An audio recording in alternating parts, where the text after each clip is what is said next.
Boa tarde, bom início de noite. Hoje estamos entre quase vários conhecidos, né? Alguns ainda se apresentando, vamos nos conhecendo também. A gente dá início, então, hoje ao, não sei qual encontro, conversas com autores, que é o quinto, sexto, sétimo, não contei.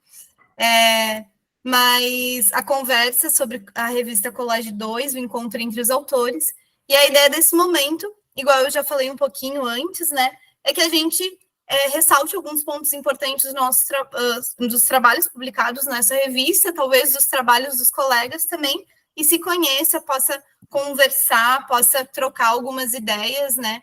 Normalmente, o que a gente faz é que a gente publica os textos nas revistas, e aí isso vai para a revista, e aí cada um olha o seu, bota lá no seu lápis, mas acaba não entrando em contato muito com os outros textos das revistas temáticas ou não temáticas, né? A ideia aqui é que a gente, já que não vamos ler tudo, porque afinal são 600 páginas, não sei quantas são ao total nas duas revistas da Collage, mas é um conteúdo bem grande, mas que a gente consiga pelo menos conversar, se apresentar, e, enfim, criar, estabelecer algumas relações a partir desse ponto de contato, que é a temática da Collage.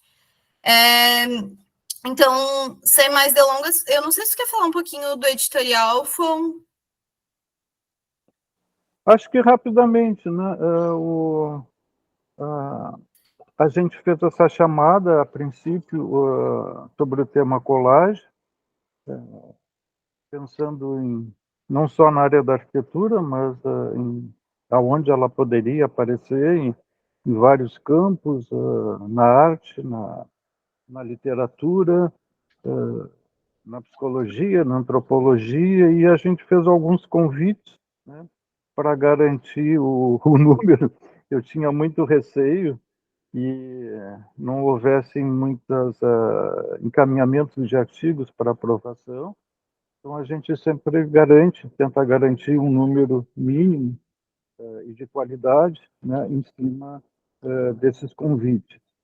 E o incrível foi que apareceu um grande número de artigos, como já vem acontecendo com a PICH, a PICH anterior, que era a temática da... Me ajuda, Dudu, que teve quase 3 volumes. A Cidade que Logo Sou.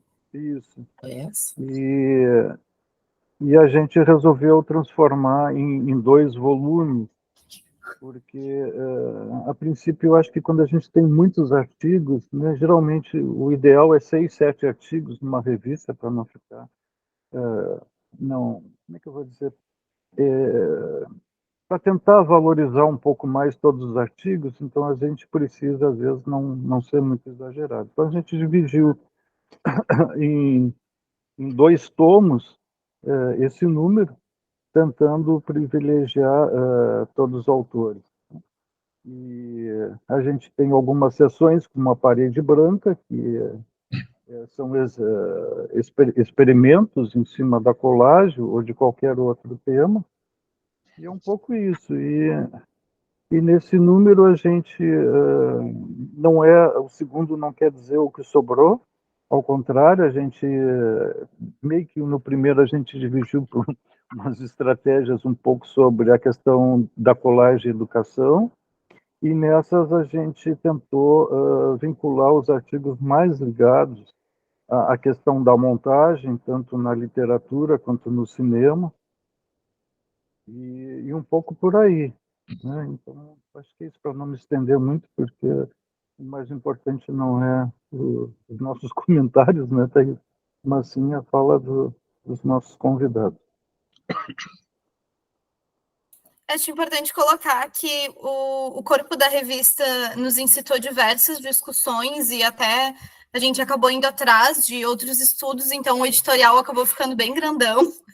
A gente não conseguia mais dar conta de organizar todo esse conhecimento, mas decidimos publicá-lo em sua integritude da mesma forma, pensando que é também um lugar para que os próprios autores possam ler e, assim, compreender algumas relações que são tecidas entre os artigos e a partir de autores como Benjamin, o Didi Huberman, que aparece diversas vezes, a própria Paola Jacques, né, com as montagens. E E é isso, assim, então, o primeiro acabou ficando mais sobre teoria da colagem, sobre educação, arte-educação, como o Fon falou, e essa revista acaba tendo uma pegada, não dá para medir, mas talvez até um pouco mais filosófica no sentido do aprofundamento das ideias que apresenta, né? Então, acho que é isso. E aí, acho que se o Flávio Cotê quiser falar um pouquinho sobre o artigo que nos mandou a Desmontar Montagens, ou também quem se sentir convidado a falar um pouquinho sobre o seu trabalho. Thaís, obrigado por me passar a palavra, porque eu vou ter que realmente sair às 5:45, né? E eu escrevi sobre desmontar montagens, né? Mas, no fundo, eu senti uma sensação de que eu estava decepcionando o meu amigo Fuão, porque ele achava que eu tinha uma solução para o problema da colagem, entendeu? E eu não tinha uma solução final para isso, né? Eu, na verdade, fiquei cercando o problema, né? Através de preocupações que eu encontrei, por exemplo, em Berlim, quando a gente recebia os textos do Derrida, antes de serem publicados, né, através do Sam Weber e tal, e a gente tinha um grupo lá que durante 2 anos e tanto ficou se reunindo cada semana para discutir aqueles textos, tal, entendeu?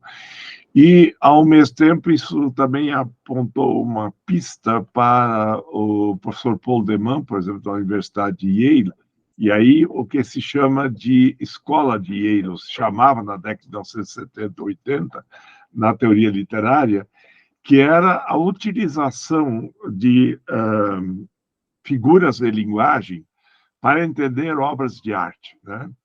E, na verdade, os americanos citavam muito, mas quem tinha começado com isso tinha sido o Chokrovsky, lá no formalismo russo, já por volta de 1913, 1915, depois, com a entrada do Tiniano, a coisa se desenvolveu, e para nós se colocava como um problema prático que em Berlim tinha uma resposta que era a dialética, quer dizer, quando é que você pode aproximar as coisas e quando elas se separam, né? Quer dizer, relações de conjunção e de disjunção, né? E que lá em Berlim a gente estudava basicamente na figura da metáfora, né? E conversando com o Paul Deman em Yale, eu um dia perguntei para ele qual é a figura de linguagem que você acharia estratégica. Ele disse a sinédoque. Por quê? Porque a sinédoque procura apresentar uma parte pelo todo, sendo que ela faz de conta que esse todo é aquela parte que você aponta, né? E que é básico para você entender os processos ideológicos, né? Então, aí se colocava um próximo passo que era, por um lado, fazer uma espécie de desconstrução das ideologias, das estruturas subjacentes. Não interessava muito as estruturas de superfície, tentar captar essas estruturas metafísicas subjacentes, muitas vezes teológicas, né? E, por outro lado, a conjunção com essa linha hegeliana, basicamente, que lá em Berlim, por exemplo, era muito fortemente representada, e faleceu um colega meu que era um cara genial nisso, o Werner Hamacher, que aqui no Brasil eu acho que ainda quase não apareceu, mas a Zurkam publicou 3 textos básicos dele, apresentando ele como um grande gênio da época, mas eu conheci ele muito de perto, assim, a gente tinha meio ano de diferença de idade só, e eu me lembro que eu critiquei ele uma vez que ele não via os limites do Hegel, né? E ele não queria ver os limites do Hegel. O Hegel era a chave para resolver tudo, né? E eu escrevi depois um livro chamado Arte Comparada, que ninguém queria publicar, né? Embora tivesse sido aprovado pela editora da UNB na época que o conselho editorial ainda era mais crítico, né? E aí esse livro ficou uns 10 anos parado lá nos bastidores, e aí ele foi, assim, como uma gravidez aumentando de tamanho, acabou tendo 950 páginas, entendeu? Quer dizer, ver quando é que você faz e como você faz a comparação, né? E que seria uma metodologia bem diferente de ensino e de abordagem do que aquela que é praticada aqui no Brasil, né? Porque nós aqui no ensino, em geral, mesmo nessa área de letras, e no que eu vi lá, é como se a gente fosse centralizado e o Brasil fosse o centro de tudo, entendeu? Ou se não, a noção de que nós somos importantes na medida em que refletimos o solo da metrópole, entendeu? Que a reflexão é refletir a metrópole, né? E essa é uma imagem que já vem de 1500 e pouco, Américo Vespúcio, entendeu? Né, que dizia que aqui os índios não tinham nem lei, nem rei, nem nada, porque eles não tinha aquilo que na Europa se chamava de lei, de rei, de justiça e tal, entendeu? Então, o modelo seria europeu, entendeu? E o que não fosse idêntico ou parecido com aquilo não valia nada, né? E isso coloca o problema da desconstrução colonial, né? Que é um problema extremamente sério para nós, porque veja, aquilo que foram antigas metrópoles coloniais e metrópoles culturais, como a Espanha, até Portugal, a França, a Inglaterra, né? São tudo países que, desde 1945, se tornaram colônias de uma antiga colônia europeia, que é os Estados Unidos, né? E eu fui colega lá em Berlim, em 1970, né? De pessoas que depois quer dizer, não tinha intimidade, mas a gente estava na mesma sala de aula, a gente comia no mesmo restaurante, etc., na Mensa de lá, e que era o grupo Baader-Meinhof, né? Que passou a agir contra a presença americana no solo alemão e botaram até uma bomba no quartel-general de Heidelberg, dos americanos, né? E depois eles todos foram mortos, presos e mortos, tal, entendeu?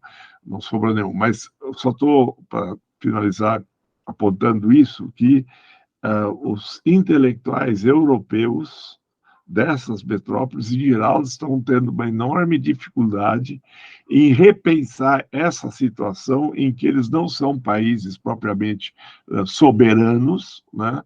E, ao mesmo tempo, são determinados por uma metrópole cuja dimensão de profundidade filosófica nunca foi grande coisa, né? E agora nós estamos passando mundialmente, talvez, a gente não sabe no que vai dar, para um pluralismo de pontos de referência, né? E veja, se nós conhecemos assim línguas como francês, alemão, inglês, espanhol, italiano, etc., e português, já estamos muito felizes, mas nosso centramento é eurocêntrico, entendeu? Nós não conhecemos árabe, não conhecemos russo, não conhecemos mandarim, entendeu? Isso tudo não é problema para nós, porque nós não precisamos conhecer, entendeu? Então, há um monte enorme de ignorância nisso tudo. E, veja, eu tive uma colega aqui, a Cláudia, que se especializou na arquitetura oriental, principalmente em templos da Índia e do Butão. Ela ficou durante vários anos como orientadora na pós-graduação e nunca teve nenhum aluno que se interessasse por fazer qualquer coisa naquele setor, tá? Então, ela acabou desistindo de dar aula na pós por falta de público, né? Bom, então, veja, eu acho bom bater esse papo assim para mostrar umas preocupações que nós temos em comum e se eu não tenho respostas melhores, vocês me desculpem, entendeu? Mas a gente está sempre num processo de busca nesse sentido, né? Oh, chegou a Aline, né? Que fez doutorado comigo, né? Estamos há vários anos trabalhando juntos, né? Tá? Qualquer pergunta, eu estou à disposição também de vocês, tá bom?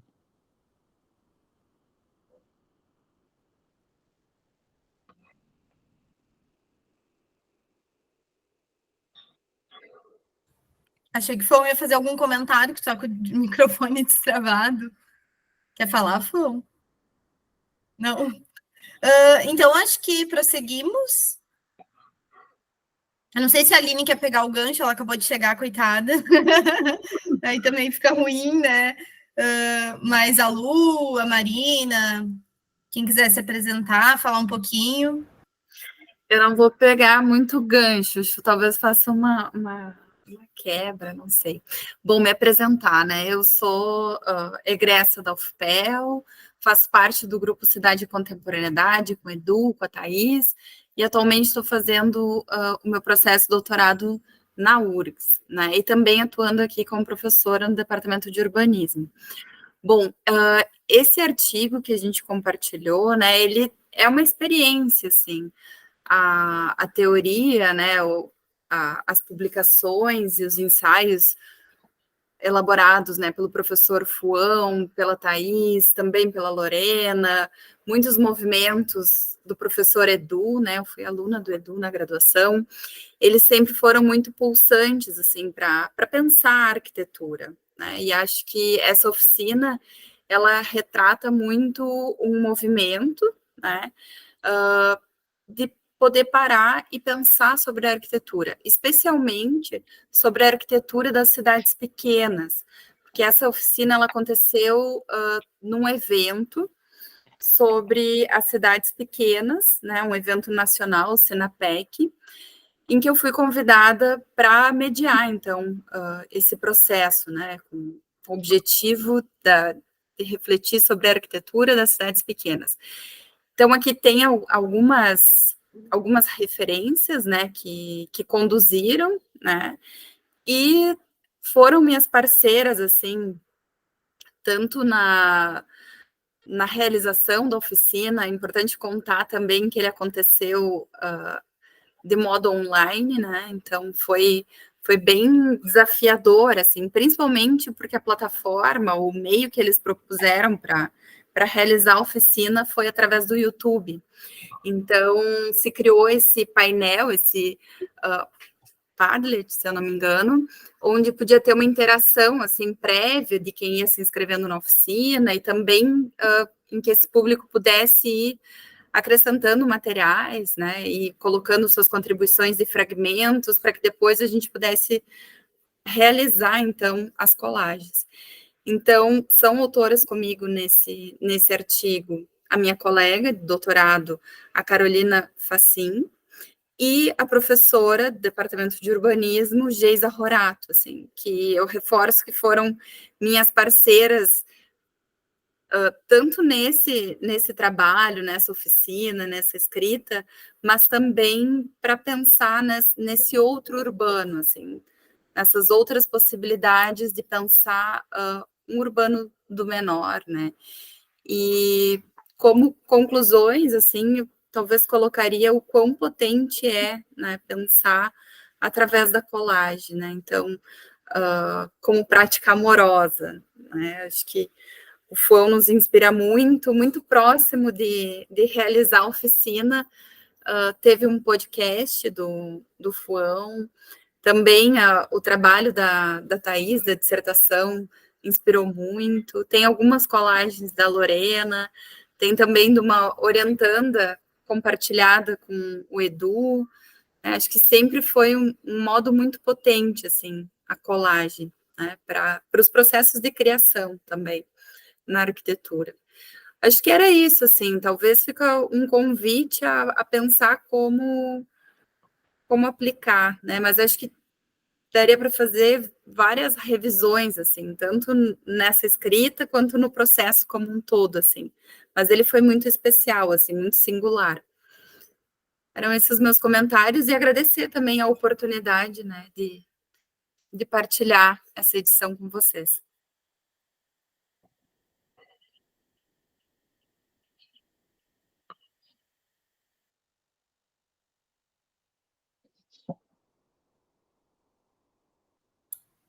Estão todos tímidos, gente. Por favor, não vou ter que ficar pedindo para cada um se apresentar e chamando. Agora eu vi a imagem da Annelise, dizer que a Annelise também é uma grande referência, assim, nesse processo de como trabalhar a colagem, né, como um processo pedagógico em sala de aula.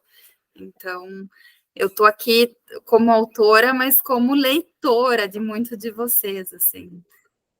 Bom, Levi também, né, sempre trazendo coisas incríveis. Agora que a Lu falou meu nome, vou me apresentar então, né? Olá, boa tarde, pessoal. Eu sou Levi, Humberto Levi, conhecido mais como Levi, né? Queria agradecer o convite do Fuão e da Thaís para eu fazer as capas. Foi um retorno à colagem, assim, eu sou professor de artes, sou ceramista, sou um monte de coisa no campo das artes, mas eu acho que o meu processo criativo é totalmente cortado pelo processo de cortar, né? De pegar uma coisa em cada espaço e tentar remontar ela, sendo na rua, assim, principalmente na cerâmica, eu tenho feito muito minha pesquisa pensando na paisagem urbana como o necessário para fazer cerâmica na contemporaneidade, né? Sendo que a gente, para um resgate tanto do espaço quanto dessa ancestralidade do gesto e do fogo, mas enfim. Eu fiquei surpreso com o convite, porque eu sou um grande recortador, assim, eu tenho um grande arquivo de imagens, eu sou viciado em lugares públicos e olhar todos os livrinhos e arrancar as folhas que eu quero, porque tem umas imagens que me interessam, assim. Teve uma época que até no meio da universidade eu andava com uma lâmina de bisturi, que era muito fácil de cortar e roubar umas páginas, assim, que eu me interessava. Somente contra a capa, assim, nessa época. Que eu achava que era de boa de roubar das livrarias dos sebos, que não ia fazer falta pro livro, mas para minha matéria de colagem era muito interessante, assim, eu ia comprar o livro para ter uma página em branco velha, né? Então, eu gostava de fazer isso. O meu processo na colagem, como eu havia dito, assim, é muito esse acúmulo da busca. Eu procuro muito, recorto muito, junto várias pastas, categorizo, mudo as imagens de categoria.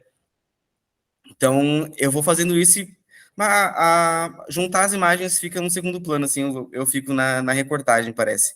Então, esse convite para fazer as capas das sessões foi muito interessante, porque eu podia dar um rumo certo para essas imagens, né? E tá, eu voltei para esses arquivos e vi que não era nada do que eu procurava para fazer uma capa de revista, então por sorte, fui levar um amigo na rodoviária e lá tem uma biblioteca pública onde eu achei todas as imagens que foram usadas nessa edição. Então, eu fui para a rua de novo procurar essas imagens, encontrei, por sorte, porque eu estava precisando e querendo.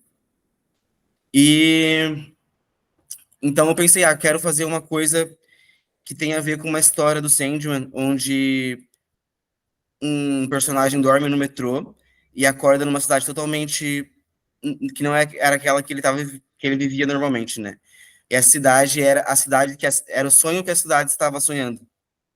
Então eu pensava, como eu vou fazer uma cidade sonhada ou uma cidade que sonha, né? Aí nisso veio uma questão de escala, como colocar os personagens maiores, a escala e a cidade sempre menor. Então fiz 8 colagens, 6 com uma relação da alimentação, pensando as pessoas que constroem a cidade, que plantam a cidade, e a colheita da cidade que fica meio que os pratos postos ali, mas algumas sessões sem ninguém de fato comendo, né? E as colagens até está mostrando.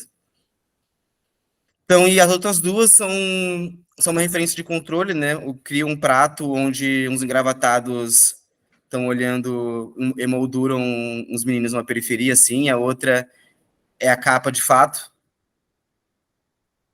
Não é essa, né? Essa. Não, anterior. E essa. Eu achei bem legal você tentar fazer de um prato à mesa, né? Mas enfim. E a capa, essa relação da memória e apagamento, será que estamos preservando ou estamos apagando nessa capa? Então, pensando nessa cidade também da construção onírica mesmo. E também a tesoura passou longe dessas imagens, foram todas cortadas com bisturi, então às vezes tem umas que não parecem que é uma colagem analógica, porque o corte é tão preciso às vezes que meio que no scanner as coisas se misturam, né? É isso. fiquei muito contente com a edição, vários trabalhos legais. Muito bom participar disso e ver a colagem de outras pessoas. Acho que não faço, às vezes, colagem por não ver pares ecologistas, mas encontrar tanta gente interessada no assunto é bem legal, né? Então, muito obrigado, Fuão, muito obrigado, Thaís. Esse foi um pouco do meu processo para criar as capas, e valeu. Ai, já ia entrar aqui para falar, Thaís, é o costume. Mas, Levi, é tão legal te ouvir o artista falando, né? E é interessante que agora, ouvindo a tua inspiração, né? Eu pensei em outras coisas. Eu pensei numa coisa mais antropofágica, assim, olhando as imagens. E é interessante, né? Na minha cabeça, assim, era uma coisa mais de comer a cidade.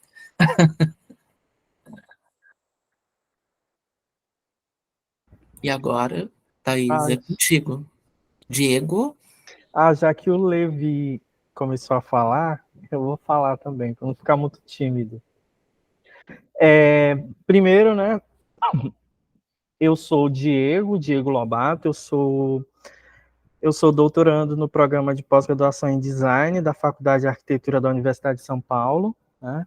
Eu sou professor do Instituto Federal do Maranhão, e eu estou em São Luís nesse momento, né? Vou para São Paulo no início do ano para qualificar o doutorado, com orientação da professora Gisele Bigman, que também é artista e que, de um certo modo, acaba me influenciando dentro do meu processo, da minha prática, né? Esse trabalho em específico, ele é um trabalho que eu gosto bastante e que foi construído desde a minha época da minha graduação. Eu me formei em artes plásticas, né, na UFMA, e na minha monografia eu trabalhei com um autor chamado João Afonso do Nascimento, que aparece nas imagens abaixo. Ele escreveu e ilustrou um livro chamado 3 Séculos de Modas, que, segundo alguns autores críticos, esse seria o primeiro livro de história da moda a ser lançado no Brasil, né? Ele foi lançado em 1923. Ele vivia entre Belém e São Luís. E eu não sei se vocês sabem, talvez saibam, mas Belém, ela tinha muito essa coisa de ser Paris na América, né? Tanto que tem várias lojas. Ao longo da cidade, você tem vários lugares que fazem referência a essa questão desse sonho parisiense, e muito influenciado por conta dessas questões e por contatos com um autor chamado Teodoro Braga, que também era artista, crítico. O João Afonso, ele ilustra esse livro, onde ele traz 300 anos da moda, né? Desde o início, ele passa por questões bem pontuais referentes à moda universal, mas ele destaca 3 figuras importantes: a mulata paraense, que não aparece nesse ensaio, ele traz a negra de baralho, que está lá embaixo, e ele traz também a preta mina, que eram figuras que eram muito características nos arredores da cidade de São Luís, né? Nessa São Luís antiga, né? Então você tinha ali várias dessas figuras, para mostrar que também a questão da moda não era universal, no sentido de que todas as cidades viviam aquela moda à francesa, né? Ou seja, existiam as particularidades no vestir. No caso aqui dessa imagem em vermelho, que é a negra de baralho, que era uma figura muito característica que transitava na cidade, ele usa, a roupa dela é feita com uma chita chamada chita Liberty, que é uma chita bem pequenininha, um tecido, né? E ela usava a roupa aos moldes das mulheres brancas, mas com um tecido que não era tão refinado, porque tinha essa questão de que o negro não poderia se vestir com roupas ou tecidos próprios dos brancos. Tinha toda uma questão específica. Então, por exemplo, a sandália é menor do que o pé, porque essa sandália geralmente era de uma mulher branca, que era dada a essa mulher. Elas não tinham muito esse direito de serem livres no sentido de se vestir como queriam, né? Então, essa imagem, ela fala muito sobre isso, essa de vermelho. O título do ensaio é Quando as Imagens Me Encontram. Essas primeiras imagens aí de João Afonso, elas me encontraram em 2007, na época do meu percurso na graduação. E aí, a partir disso, eu fiz o meu trabalho sobre a vida e a obra de João Afonso do Nascimento, né? Mas esse trabalho também, ele fala muito, pode passar para a imagem seguinte, que tem as duas coloridas, ele fala muito sobre a questão desses fotógrafos, artistas e ilustradores que viviam nessas cidades. Então, aqui a gente tem 2 exemplos, né, dessas figuras importantes que transitavam nessas cidades. Então, esse trabalho, ele foca muito na questão dessas imagens, que são imagens de acervo, né? São imagens de acervos, tanto dos 3 séculos de moda, quanto as imagens que estão logo abaixo, onde aparecem as mulheres com vestimentas verdes. Essas imagens de baixo, eles são de um artista que era um artista chamado Joaquim Guilhobel, que passou no Maranhão e retratou a particularidade das pessoas negras que viviam na cidade, como eles se vestiam, como eles se portavam, como eles socializavam, né, entre eles. E aí o segundo foi as obras do Afonso, e as fotografias, essa primeira fotografia que é da moça que está com roupa azul, que ela foi colorida no Photoshop, que é a primeira imagem lá de cima, que ela é conhecida como a Negra da Bahia, que inclusive pertence ao Instituto Moreira Salles, essa imagem. Ela é uma imagem que foi feita na Bahia. Então, essas imagens, elas retratam esse vestido dessas mulheres, tanto da Bahia, do Maranhão, de Pernambuco e do Rio de Janeiro, né?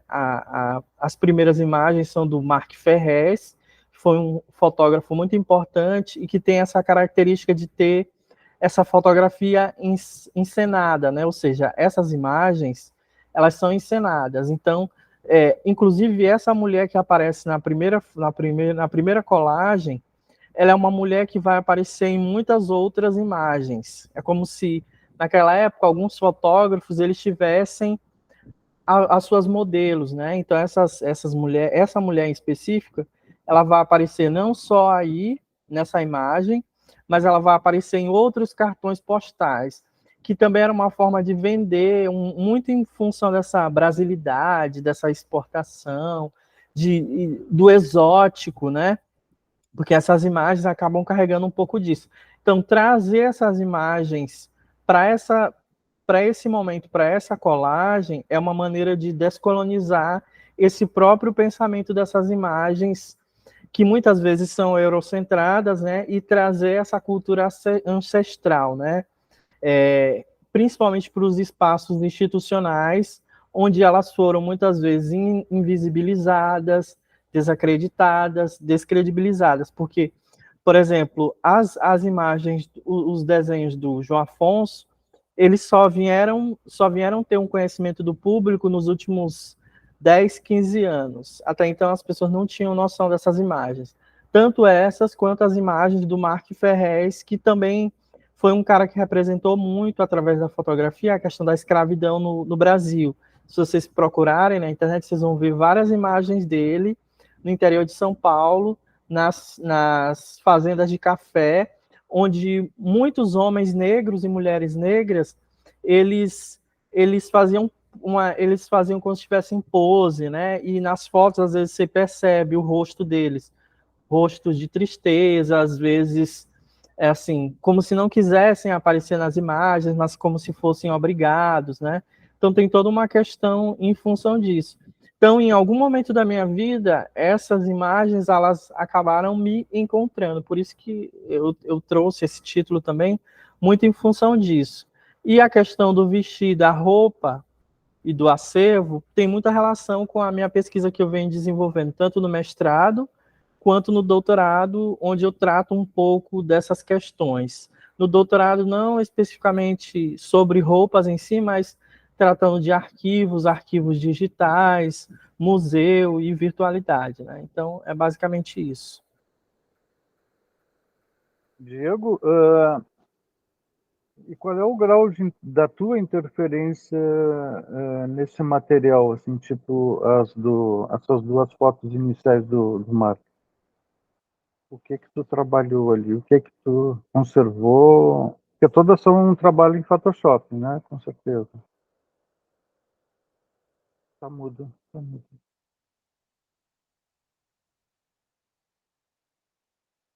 Tá sem Tá som, com o mic Diego. desligado. Eu usei o Procreate, que é um aplicativo de desenho vetorial, de desenho, né? Que a gente usa no iPad, e ele é ele você consegue colorir, pintar, mudar. Então, por exemplo, a primeira imagem, as fotos, essa foto ela é uma foto em preto e branco. Então eu colori ela, né? E tentei fazer de uma forma que não perdesse os traços, nem perdesse a imagem em si, mas que trouxesse uma vida para a imagem, né? Pensando no sentido de que era como se ela tivesse meio esmaecida. Então, eu fiz muito em função disso. As imagens em si, tirando essa questão de colorir digitalmente, eu não fiz nada, a não ser ir aplicando as camadas no Procreate, criando a composição visual, né? Com Sim, materiais que eu já tinha. sim, mas a questão das flores, das frutas, foi adicionadas, não? Ou não? Sim, Sim, sim, foram adicionadas. Aí cada um, por exemplo, essa primeira imagem, o Roman, ele tem eu fui tentando trazer algumas coisas da iconografia que tivessem a relação com a questão das religiões de matriz africana. Então, por exemplo, a romã, o girassol, que tem muito essa coisa da força, né? Então, aí eu fui aplicando de acordo com esses símbolos e signos que vão aparecendo e que tem relação com a cultura africana, né? Com as religiões de matriz africana. Então, eu fui colocando muito em função disso. Mas para criar uma narrativa para a imagem, né?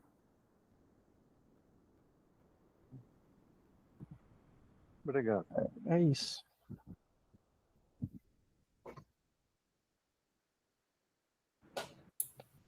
Muito legal, né? Ficamos esperando um artigo teu em outro momento, Diego. O convite está feito. Para o pessoal que chegou depois, a gente está apresentando brevemente os trabalhos que foram publicados. Então, convido vocês a também apresentarem os seus. A Annelise, que já está acostumada, super autora, rainha da colagem. Mas Oi. que... Nem tanto assim. Obrigada, Thaís. Eu cheguei um pouquinho atrasada, que eu estava numa reunião, já tinha avisado, tá? Mas, assim, eu fico muito contente, eu acho que é a quarta vez que eu participo desses encontros, desde o ano passado, e é o momento da gente conversar sobre, nesse caso, sobre colagem, mas sobre a nossa produção, que muitas vezes fica em algumas revistas, e a gente fica pensando, será que alguém vai ler?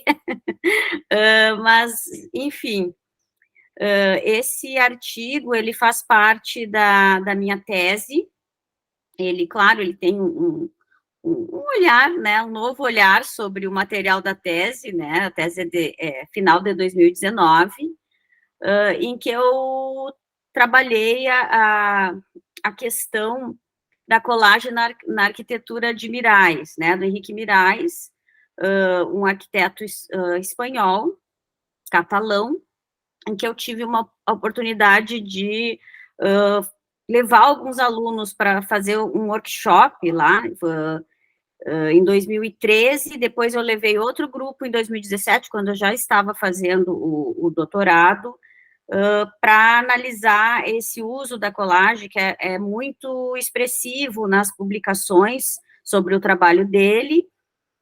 Ele faleceu, enfim, em 2000, e aí eu tive a oportunidade de investigar como era mesmo essa colagem, se isso não era só preparado para a revista, se isso estava no processo dele. Mas eu sempre gosto e comento ali, eu sempre gosto de lembrar que o meu interesse por colagem, ele não surgiu devido ao Mirais, ele surgiu em função do Fuão. O Fuão foi uma grande inspiração, porque eu já fazia colagem como aluna da graduação da arquitetura, utilizava como método de representação dos meus projetos na década de 90, que, enfim, era uma maneira da gente se expressar também. E quando fui fazer o meu mestrado, eu tive a oportunidade de ter contato com as colagens do Fuão, e fiquei encantada com essa aproximação com a arquitetura.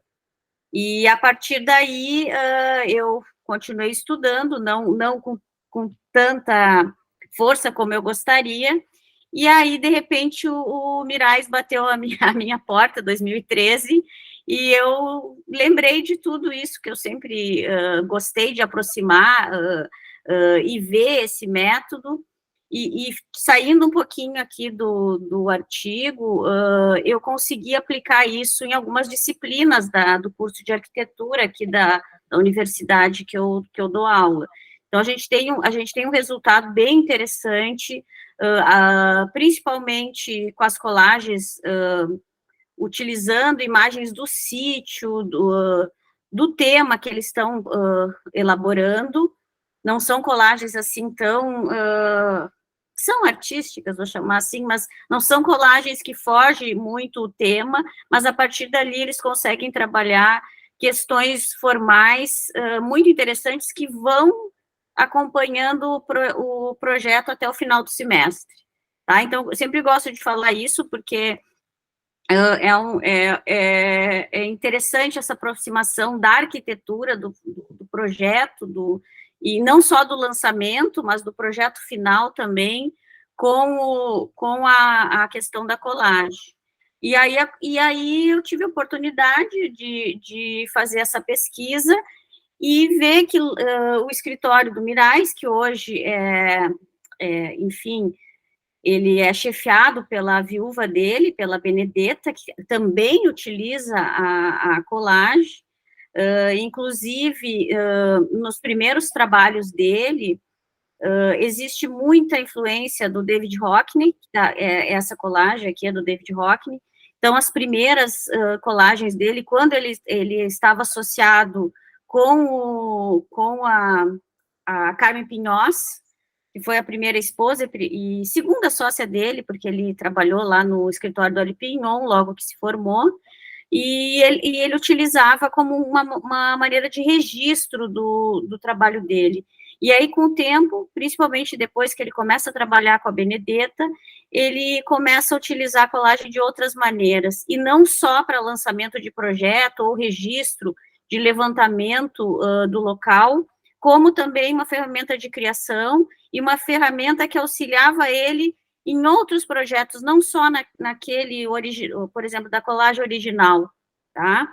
Essa colagem da Escola de Música de Edimburgo, que é a colagem da árvore, ele utiliza em outros projetos, ele xeroca, ele recorta, ele amplia, ele diminui, ele vai ressignificando esses símbolos em vários trabalhos dele. E eu tive a oportunidade de estudar, enfim, de catalogar e analisar várias pastas que tem na Fundação Henrique Mirais, e essas pastas que são as carpetas grogues, que é uma mistura de espanhol com catalão, que são as pastas amarelas, são umas pastas A2, assim, bem interessantes, que são a marca lá da catalogação da Fundação, que eram dele, as primeiras, e hoje continua, né, com os outros projetos. Elas têm muito desse material. Esse material a gente vê numa pasta e depois vê de outro projeto. O projeto que eu escolhi para publicar é o projeto do Parque Diagonal Mar, em que a gente vê a árvore da vida. Né? Então, a árvore da vida, ela é um símbolo que é utilizado em vários projetos. É utilizado na Biblioteca do Japão, no pavilhão de Unazuki, em outros, até na Avenida Icária, se a gente for pensar, que eu acho que eu trago ali uma colagem que ele faz, né, nos escritos dele, diz que é uma analogia aos gigantes, que são, enfim, os personagens da cultura catalã, mas que eu enxergo árvores, e várias pessoas enxergam árvores, então, esses símbolos, ele vai utilizando, ressignificando, acumulando nas colagens dele. Aqui tem um original ali em cima, que é um original, é uma panorâmica bem ao estilo David Hockney, só que tem alguns outros elementos, algumas esculturas, que ele fez algumas maquetes, uns protótipos, o banco, né, o lungomar ali, e nessa colagem, o banco parece um tapete voador, então ele vai utilizando esses elementos, e esses elementos vão passando para outros projetos. Aqui à direita tem uma colagem que já utiliza a base toda da topografia do local, com alguns recortes. Essa que está numa revista, tem algumas que eu não consegui ter acesso, e algumas, por exemplo, aquela ali da esquerda, eu tive acesso ao original. Essa outra, a gente vê alguns elementos da cultura oriental, algumas gueixas, enfim, ele utiliza uma série de elementos, e se a gente for olhar, for ler aquele texto dele, que é sobre o interior de um bolso, né, a gente vê que ele fala toda hora que vai revirar esse bolso e vai tirar elementos, vai tirar peças, objetos que estão dentro, e que vai utilizar eles como elementos compositivos nos seus projetos, na sua arquitetura. Eu acho que passa mais uma, deixa eu... ali, e no final, né, assim, também não vou, você tem que ler o texto, né, mas no final eu fiz uma colagem nova, eu fiz umas 3 colagens novas, digitais, com esse material, que é o material que eu encontrei nas carpetas. Então, eu tenho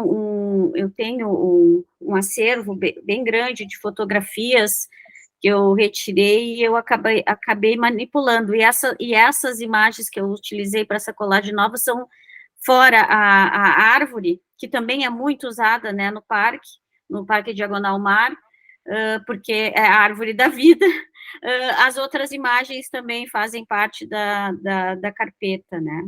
E a árvore da vida é um símbolo muito interessante, que aparece bem forte na planta baixa quando a gente analisa o projeto, porque ela começa com mais perto do mar, na verdade termina, né, começa as raízes, né, então é um lugar, assim, que tem muito a ver com a sabedoria, com o idoso, é um lugar mais tranquilo, com uma paisagem mais relaxada, original, assim, vou dizer.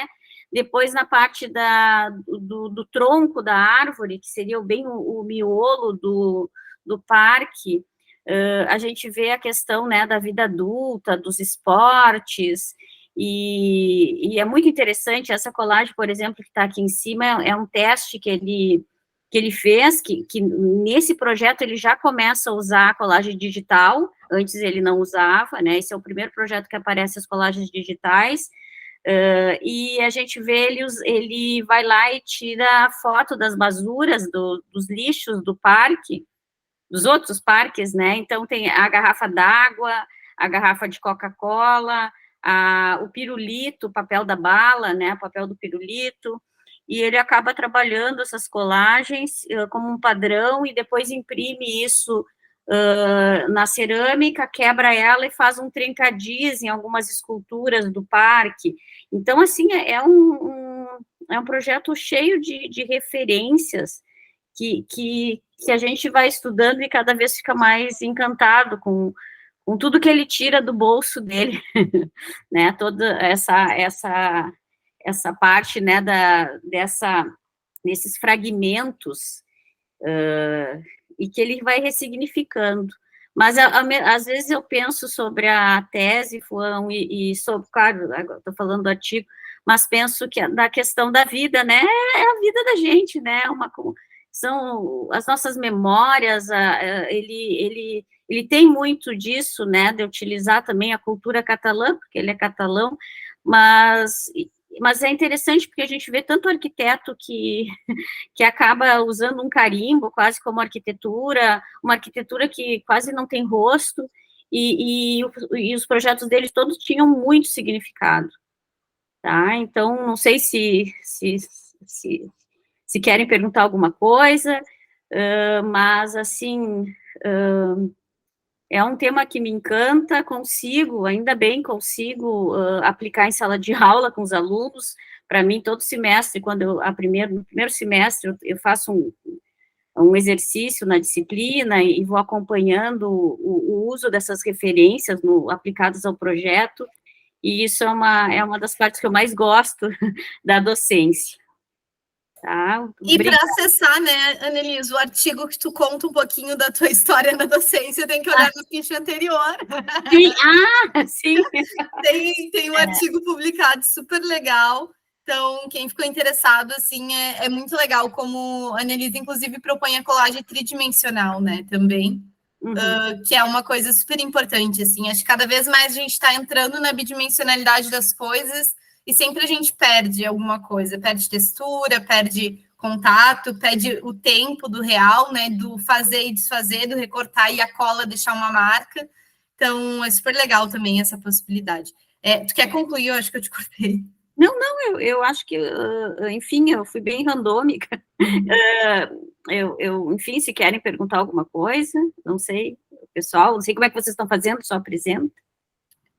Na verdade, está cada um apresentando, mas se tiverem dúvidas, a gente vai conversando a partir das dúvidas. Essa colagem é uma colagem minha, que eu fiz para a tese, para cada capítulo que eu chamei de carpeta GROG, eu utilizei, eram 10 carpetas, eram 10 pastas sobre o Parque Diagonal Mar, e essa colagem tem fragmentos das diversas pastas, em cima da mesa dele, na mesa de trabalho dele.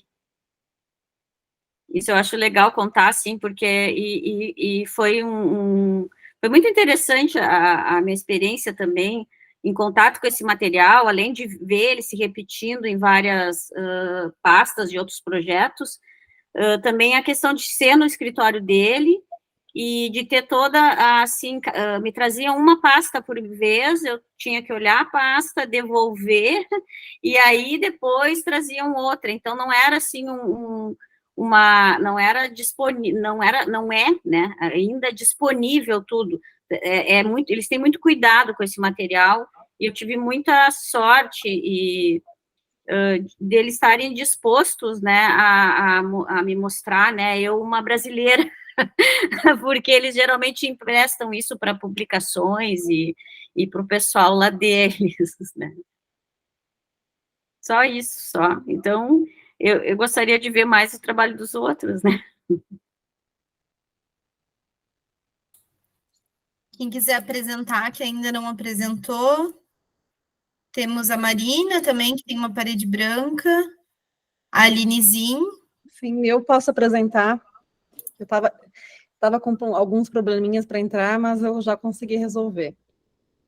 Bem-vinda, Aline. Obrigada, Thaís. Agradeço o convite ao professor Fuão, a toda a equipe organizadora da revista. Estou encantada com o resultado da revista nos 2 volumes.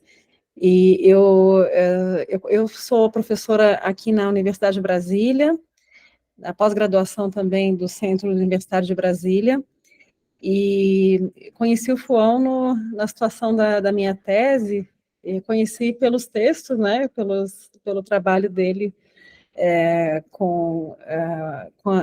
enfim, os vários conceitos, a colagem, as arquiteturas fantásticas, enfim. E eu fiz a minha tese aqui na UNB, na área de estética, orientada pelo professor Flávio Couto, que apresentou no início, quando eu entrei, ele estava apresentando. o seu texto. E foi muito importante para mim e desafiador estar aqui na revista junto com esses autores, professores que eu admiro tanto, que eu leio, enfim.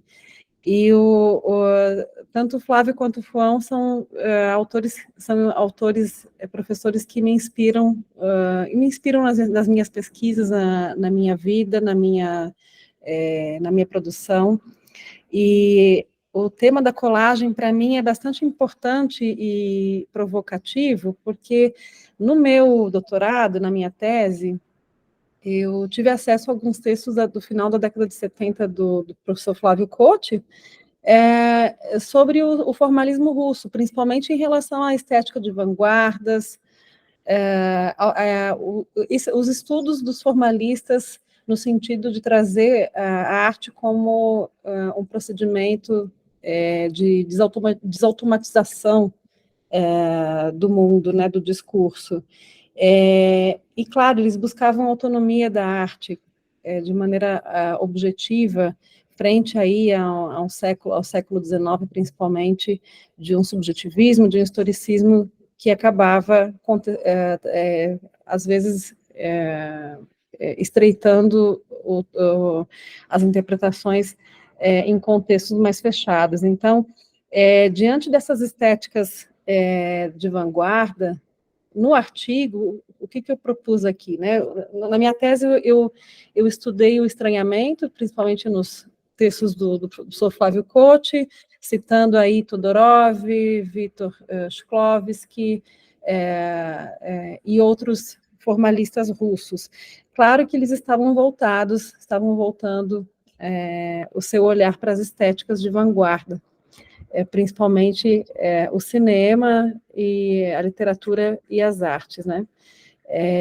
E essa intertextualidade que eles estavam propondo e essa literatura e arte comparada são a base da minha pesquisa lá no doutoramento, mas aqui no artigo, né, a convite do professor Fuão, eu trago um pouco mais da montagem como um procedimento válido.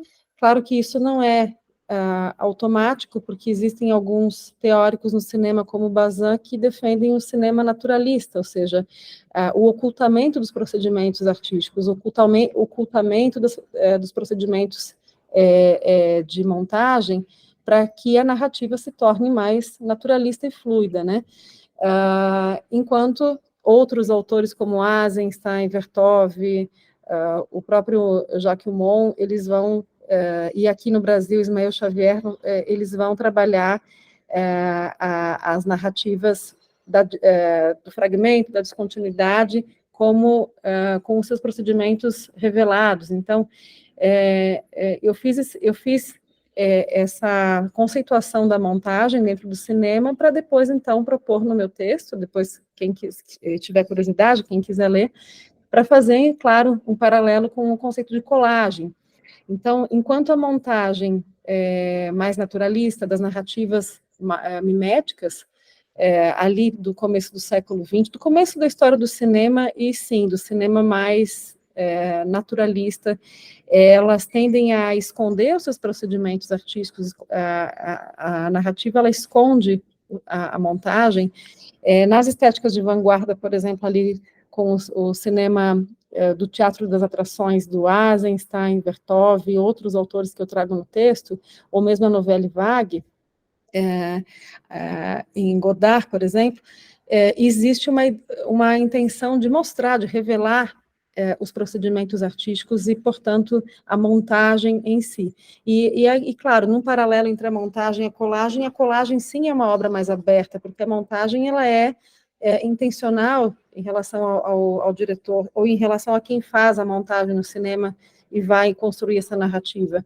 Independente de ela ser mimética em relação a um discurso mais histórico e mais transparente, né, que é o conceito da transparência e opacidade em Ismael Xavier, que nos traz, então, ali o ocultamento do procedimento.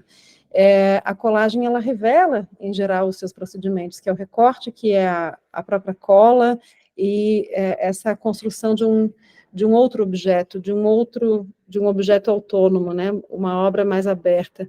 Então, eu faço essas discussões no artigo, entre esse paralelo da colagem e a montagem, trago algumas imagens, alguns frames de filmes famosos ali de Vertov, Eisenstein, entre outros, Leger, entre outros autores, entre outros cineastas, que sim, vão trazer a montagem como um procedimento válido, tanto para a construção do discurso semântico, quanto para a obra no seu sentido mais objetivo e autônomo, né, para a construção, para a sintaxe da obra, para a elaboração de novas linguagens. Que novas linguagens são essas nas estéticas de vanguarda, né?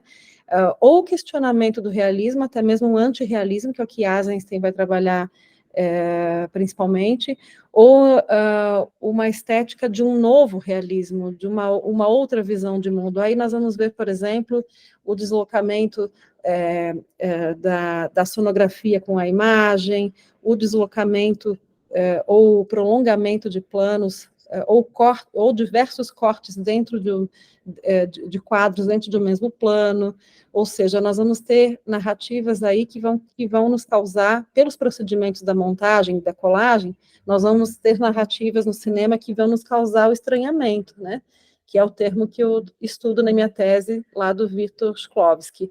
O estranhamento, tanto o estranhamento quanto a arte, seriam procedimentos necessários para que a gente tenha a renovação das linguagens artísticas. Então, o meu texto, ele traz talvez um pouco mais dos fundamentos, né, históricos ali da montagem, da colagem, e como nós podemos validar essas estratégias artísticas, tanto no sentido das obras mais abertas, mais transparentes, que revelam as suas estratégias de montagem e de colagem, de recorte, de fragmentação, ou seja, o fragmento realmente como o objeto, tanto quanto as narrativas mais herméticas, a transparência das narrativas herméticas, eu me confundi aqui. Então, esses procedimentos mais transparentes, mais miméticos, ilusionistas, que o Eisenstein vai chamar de narrativas naturalistas, elas naturalizam a narrativa no sentido de trazer o convencimento, de trazer a continuidade histórica. E o que as estéticas de vanguarda vão fazer, né? Elas vão quebrar esse ilusionismo, elas vão quebrar essa transparência, nos trazendo narrativas mais opacas, mais difíceis de serem compreendidas e, portanto, causar o estranhamento necessário para que a gente tenha a renovação das linguagens e também o entendimento mais crítico sobre essas narrativas, né? O cinema, nós sabemos que ele foi usado em diferentes situações, não só como experimentação linguística, mas também nas grandes ditaduras, no discurso propagandista. Até hoje, o cinema ele é utilizado e é uma linguagem muito fácil, né, de se multiplicar, é muito reprodutível. Então, eu acredito que tanto o conceito de montagem e colagem são necessários, são imprescindíveis para que a gente tenha, para que nós tenhamos, né, um fundamento sobre a própria criação das linguagens e também um espírito crítico, um olhar crítico sobre toda a linguagem visual e sobre a nossa condição de arquitetos também, eu sou arquiteta, né, sobre a condição da arquitetura como montagem, arquitetura como colagem, e como o discurso arquitetura, o discurso do cinema, o discurso das artes nos vêm e fazem parte do nosso cotidiano e também da construção da cultura, né? Então, eu fico muito feliz de estar nessa revista, eu estudo a teoria da montagem, tenho, enfim, grupos de estudo do cinema, principalmente dessa estética de vanguarda, ali da novela vague, que me interessa bastante, e a colagem, para mim, ela é realmente uma inspiração, ela é objetivamente falando, eu me interesso bastante nos textos de vocês, na produção que vocês fizeram na revista, porque, para mim, realmente, a colagem, ela guarda esse potencial, tanto para o estranhamento, quanto para a renovação linguística da cultura. Então, Eu fico à disposição aí para responder perguntas e mais uma vez, obrigada pela oportunidade.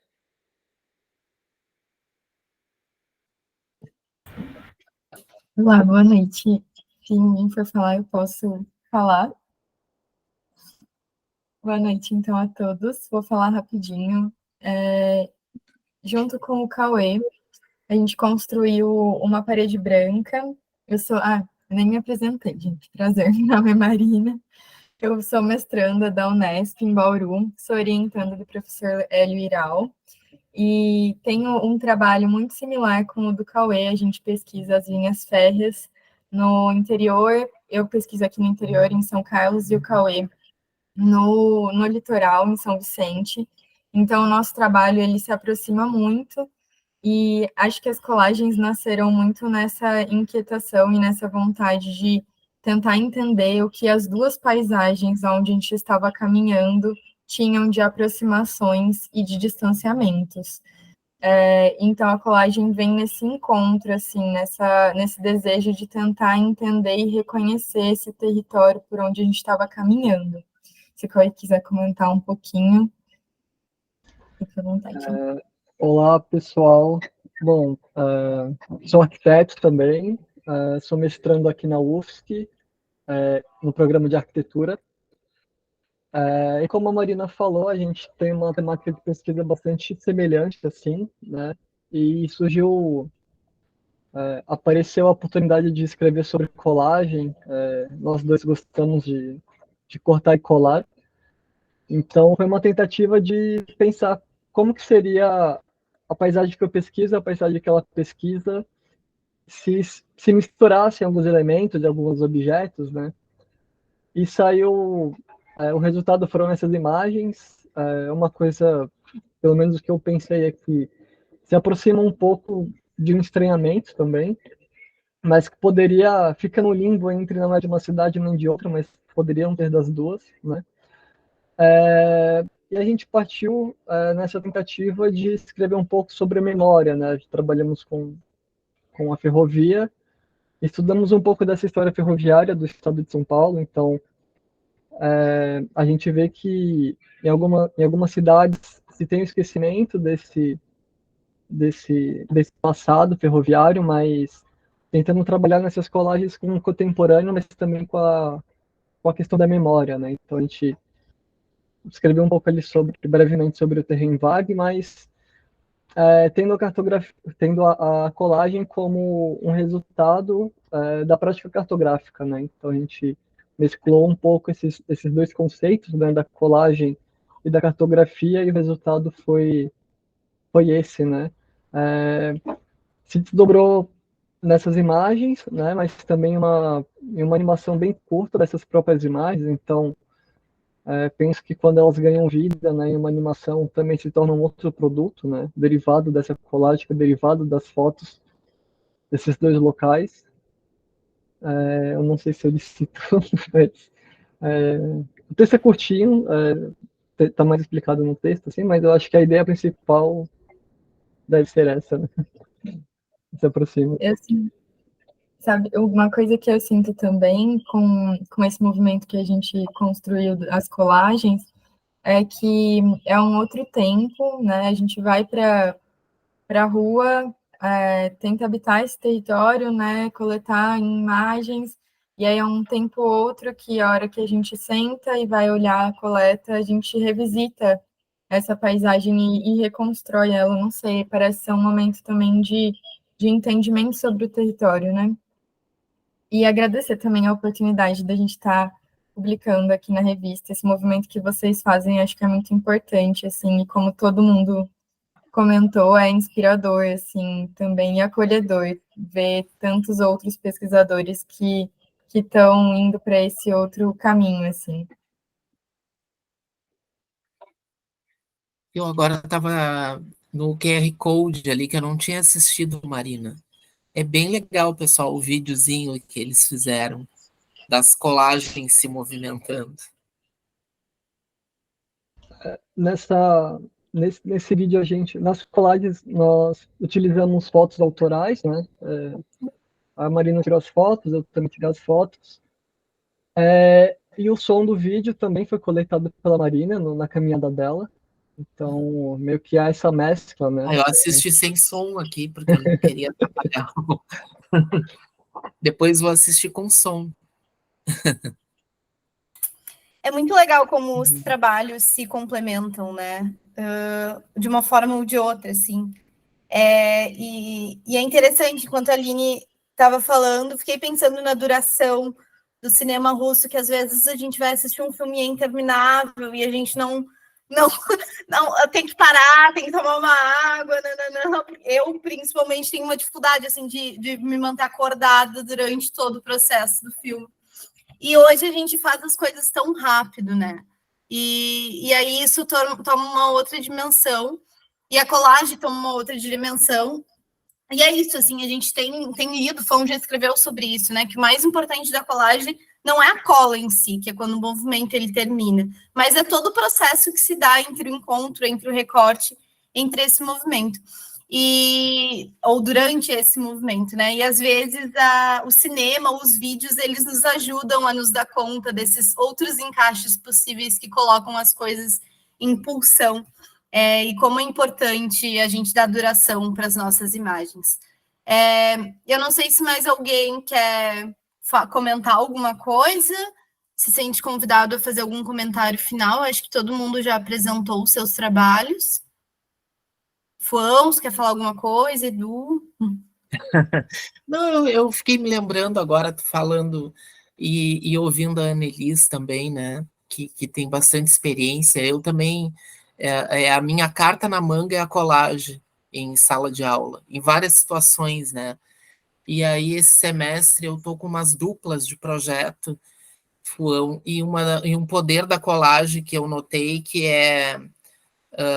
eu fiz um exercício de colagem das duplas, em duplas, né? E o quanto a colagem é poderosa para conseguir realizar uma conversa, né, entre as duplas, que eu sentia que não estava fluindo, né, a conexão entre os grupos. E eu percebi essa semana o quanto é poderosa a colagem, de forma que a dupla conversa num certo silêncio, né, de escolher imagens ou de, né, e até de negociar a retirada de uma imagem, né, ou de uma cor, ou de uma textura.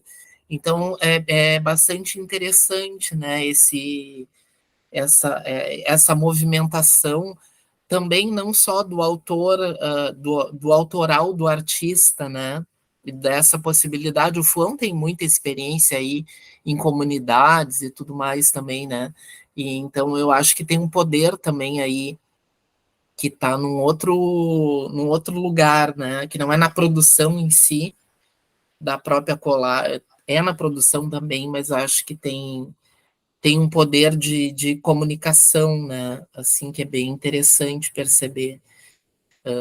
Eu gosto muito, assim, né, também pratico bastante, e uma das questões que também me chama atenção, Annelise e Fuão, é que os alunos, pelo menos com quem eu mais tenho essa prática, eles ficam muito felizes fazendo colagem, praticando a colagem, né?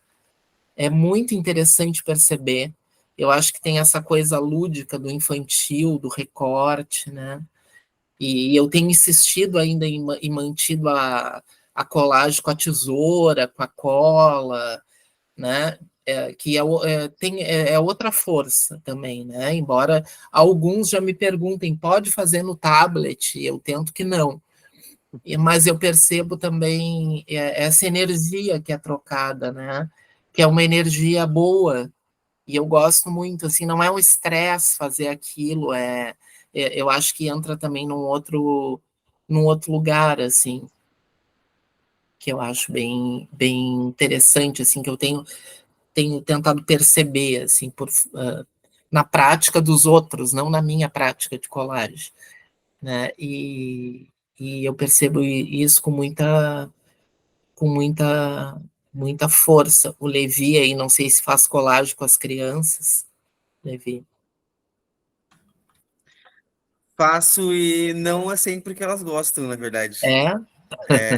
É um meio conflituoso, assim. Mas quando elas gostam bastante. Mas o que eu acho que é difícil é achar boas imagens hoje em dia em papel, né? É, Cada vez mais raro, assim. sabe que essa é uma questão interessante, cada vez mais escassa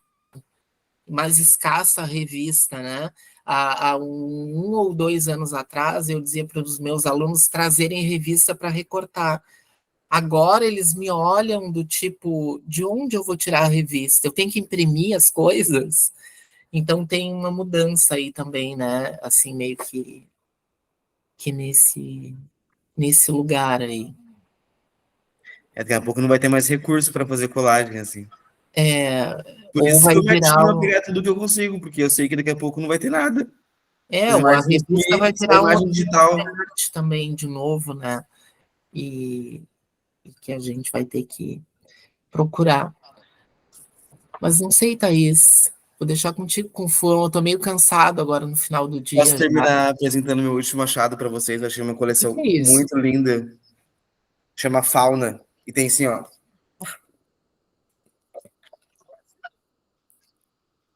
Não consigo. Milhares de impressões maravilhosas, assim, ó, num papel muito bom, raridade. Levi, agora eu vou ter que fazer uma pergunta. Eu achei que tu tinha fotografado o acervo que tu encontrou na rodoviária. Não. Não, eu peguei para mim, né, Luana, por Não, favor? Muito bom. Muito bom. Mas é uma biblioteca de troca, né? Não é? É? Não é? Que legal, Levi. Bah, uau. Que artista ousado. Fica pegando as coisas abandonadas, né? Mas acho que é isso. Não sei, Fon, quer fazer mais algum comentário? Não, acho que para fechar, agradecer. É muito legal também o trabalho do Cauê, da Marina.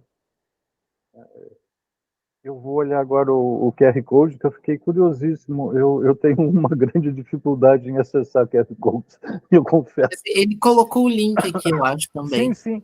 É. E vou ver esse trabalho bem interessante. Eu acho que está dentro desse escopo todo, né? E o Dudu, ele faz muitos elogios para mim, mas, Dudu, eu muito pouco pratiquei colagem na graduação, muito pouco. É. E tu sabe bem disso. E o Dudu foi assim, um grande estímulo para mim levar adiante o trabalho da colagem na arquitetura, porque eu não sei como é que é nos outros cursos, né, mas existe um grande movimento silencioso, inconsciente, de desmerecimento da atividade da colagem, principalmente na arquitetura, onde o desenho sempre é o grande soberano, né? E o Dudu traz, ele cada vez mais, ele conseguiu articular a questão das cartografias e da colagem, né? Desde que ele começou o trabalho das cartografias, sempre veio junto a colagem. Então, mostrando essa força da colagem nesse movimento que eu chamo anticonservador dentro da academia, né? Sair da sala de aula, de todo esse processo de compreender o mundo, e como a colagem vem acompanhando esse trabalho. Aline, não te estendesse muito, Aline, poderia falar bastante tempo. Muito obrigado por ter aceito o convite também. A Aline foi uma dessas pessoas no qual eu convidei exatamente por essa questão teórica e histórica do formalismo russo e das vanguardas russas, do agitprop dentro do cinema, que é muito difícil encontrar alguém dentro do universo da arquitetura, ainda mais que a Picho, ela infelizmente ainda é, né, uma revista acadêmica para arquitetos. Infelizmente, a gente estamos tentando cada dia mais abrir para outras áreas, mas ainda a predominância é da arquitetura. Então, mas eu e a Thaís ficamos muito contentes com todo esse volume de trabalhos, e acho assim, eu considero um trabalho histórico, né, sobre colagem, pelo menos dentro da arquitetura. Eu acho que são dois números cult de colagem para o futuro, né, para o porvir, e vão ser referências, eu acho, para futuras pesquisas dentro da colagem e arquitetura. E agradecer a Annelise, a nossa rainha da colagem, já foi eleita, até que alguém a despenque do trono. E é um pouco isso, assim, que eu estou muito feliz. Eu acho que a Picho tem, através dessas chamadas não ortodoxas, né, e caretas, vou dizer, a maioria das chamadas são muito caretas dentro da arquitetura. Então a gente está muito contente nesse avanço, né, Dudu, dessas temáticas que ainda são tabus dentro do mundo acadêmico da arquitetura, já estão em voga, já estão quase caindo, mas ainda são tabus, né? Então, nossa próxima chamada também é sobre ocupações, então vocês podem divulgar. Não, a ocupação já não foi, tá? Já acabou, já encerrou? A ocupação já está em avaliação. Ah, Agora então está tá. aberto, como é que é o nome? Paisagem... Aqui é coordenada pelo Paulinho Reis, né? Antropoceno, Isso. Paisagem pós-antropoceno até, eu acho que até início de março, né? E depois vai abrir uma chamada minha e de um professor lá da UFBA, lá de Salvador, que é a Cidade Trans, tá? Que nós vamos chamar. É mais ou menos por aí, não me lembro mais. Tem uma programação bem longa, né? E isso é legal, né, Fuão? A gente está aberto a chamadas, viram? Sim. Então, é legal para nós, assim, deixar em aberto. A maioria das chamadas programadas são de autores, né, que entraram em contato e a gente começou a pensar numa chamada em função desse... Então, acho que é isso. Por fim, queria também agradecer ao Edu, Fuão, a todo o espaço, né? Eu amo essa revista, todo mundo já sabe. Aprendo sempre muito e é sempre uma delícia, assim, é uma trabalheira desgraçada fazer isso, fechar esse número, saber ler os artigos. E o Fuão me diz, não, mas você tem que dizer mais sobre cada artigo, porque cada pessoa enviou um artigo, vamos construir esse editorial dando também uma resposta, né, uma substância para movimentar essas coisas todas que às vezes ficam engavetadas.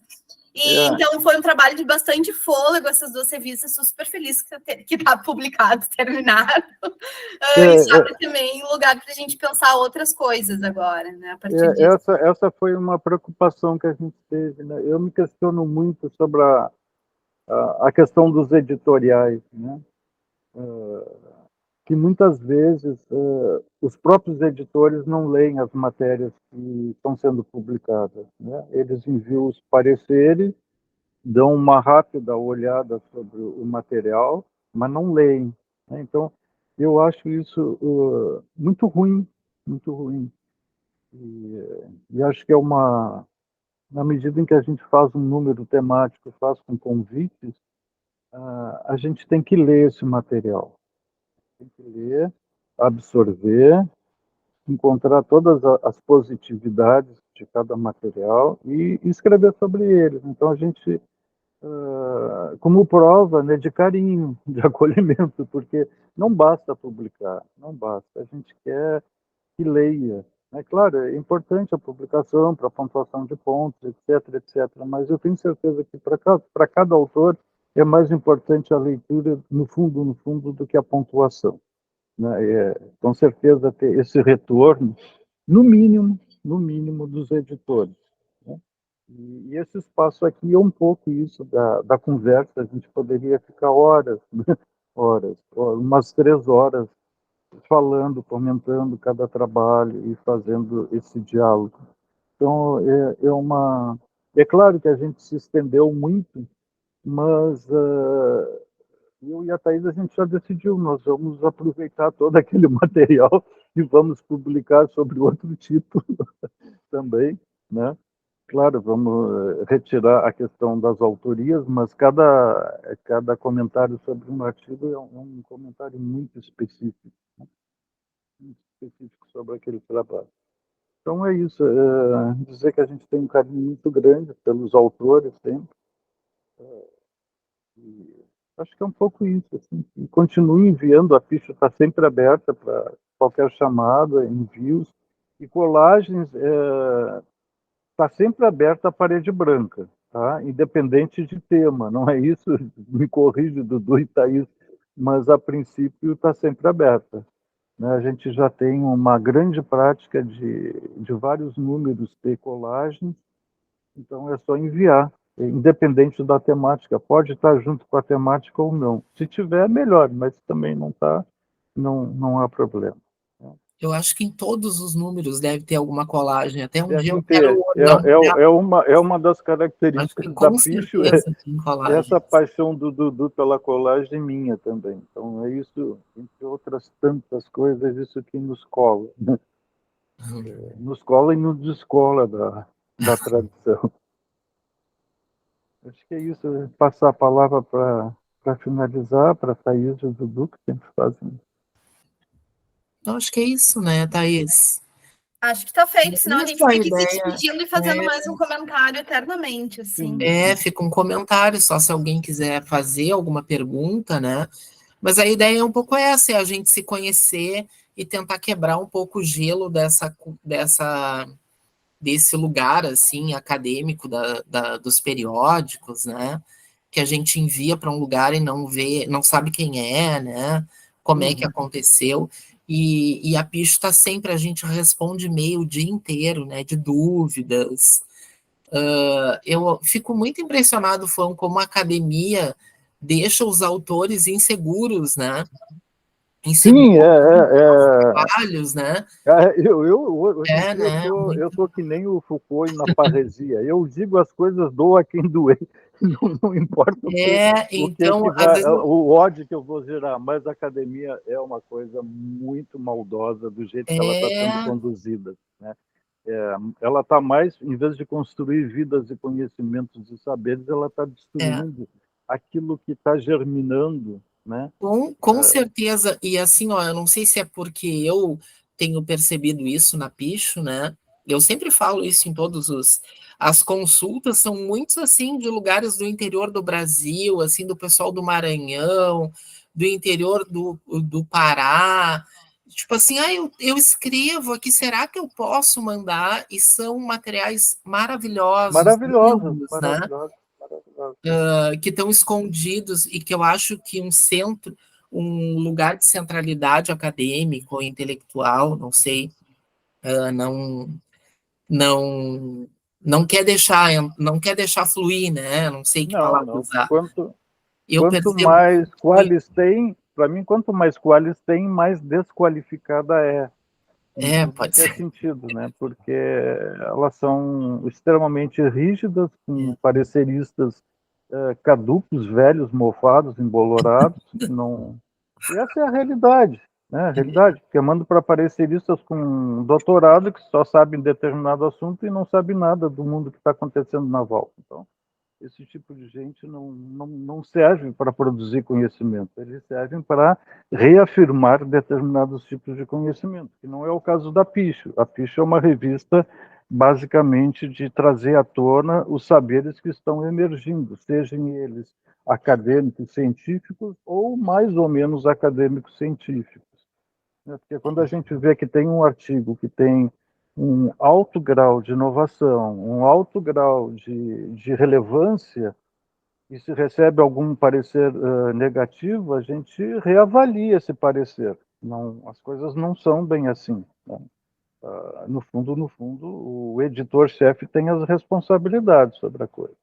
Então, é um pouco por aí. A gente quer produção de conhecimento, né, que brote com toda a vitalidade do nosso tempo, e não artigos que falam do mesmo sobre o mesmo, sempre reafirmando, através de uma série de citações, o já dito, e conclui o já dito de uma maneira diferente. Então, não tem valor, né? E acho que tem um problema muito sério dentro da academia da arquitetura, que ela se julga científica, então, e a gente tem que questionar essa cientificidade da nossa área, né? Até que ponto ela é positiva, e até que ponto é negativa, né? Hoje em dia eu vejo algumas positividades, mas vejo muita negatividade que a arquitetura absorve de outras áreas, né, para ser científica. Então, tipo das áreas da medicina, das áreas da biologia, da botânica, e com tratamentos de dados que são específicos dessas áreas e querem levar para o universo da arquitetura aqui, onde a cientificidade da arquitetura ela não existe, não é o A mais B. 2 centímetros, dependendo da conformação, 2 metros quadrados, dependendo da conformação do espaço, são coisas totalmente diferentes. É isso que a gente lida, no fundo. Né? Não é uma questão métrica. 2 metros quadrados vai ser sempre 2 metros quadrados.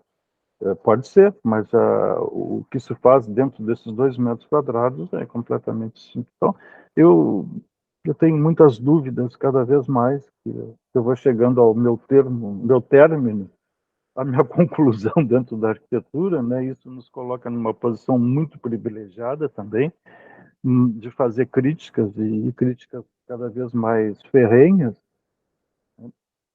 E eu acho que é um pouco isso, pessoal. A gente fica conversando a tarde inteira já. Tá, muito obrigado a todos. Tu encerra, Dudu. Então tá, acho que é isso, Obrigado, né? Marina. Então tá. Eu não sei quem mais está na sala, a Aline, Humberto, Levi, assim, não é à toa que a gente escolheu para as capas. E tu não é o primeiro a recortar com estilete revistas e livros. Depois eu te mando o nome de um personagem maravilhoso, que é um escritor, o escritor da Fábula dos Três Porquinhos, ele ia para as bibliotecas e recortava as revistas todas, revistas e livros. Então tá. Tchau, tchau para todo mundo. Vamos. Tchau, pessoal. Boa noite. Tchau, tchau. Obrigada pela oportunidade. Tchau, boa noite. Galera, beijos.